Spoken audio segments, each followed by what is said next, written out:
produit qui a le même historique que le précédent, mais qui a subi la charrue de chemise pour le semis du blé.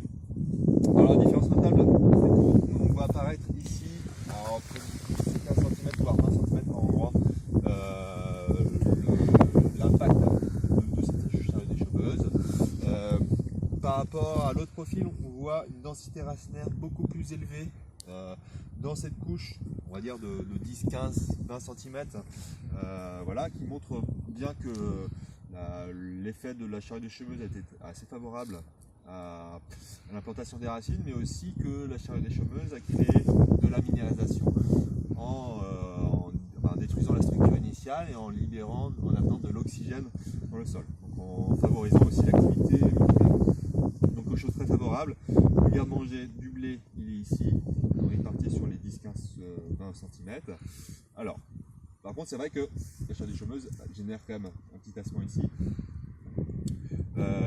et empêche ou peut empêcher en partie la pénétration racinaire. Alors, ça crée un obstacle, mais aussi cet obstacle, il y a un obstacle aussi sans doute biogéochimique, c'est-à-dire qu'on a tout ce qu'il faut, toutes les réserves nutritives nécessaires au blé ici dans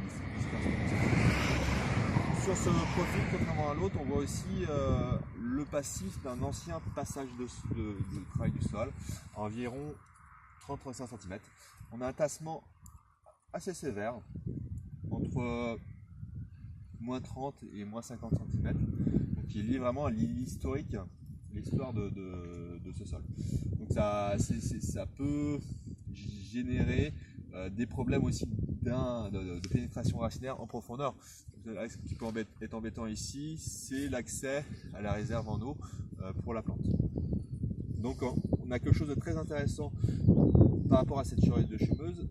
Contrairement à une charrue normale où on va générer des poches de matière organique en profondeur, ici on a une répartition beaucoup plus importante de la matière organique en fruits.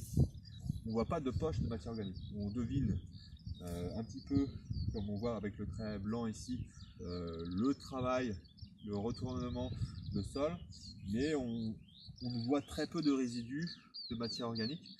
Donc la charrue d'échauffeuse a quand même favorisé un recyclage, une activité biologique sur les résidus de culture. Donc voilà, on n'a pas de matière organique fossilisée, ce qui est embêtant pour la nutrition de la plante.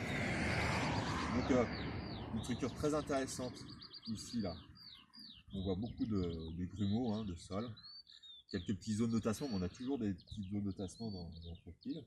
Quelque chose qui est assez récent. Donc à voir ensuite l'intérêt de la profondeur aussi de la charrue d'échauffeuse, où ici sur 20 cm on voit qu'on a quelque chose de plus grumeux ici, où on voit que le passage était plutôt à 10-15 cm, mais qui peut être l'obstacle, qui peut lier à des obstacles passer de passage de roue, de l'enfoncement de la charrue d'échauffeuse.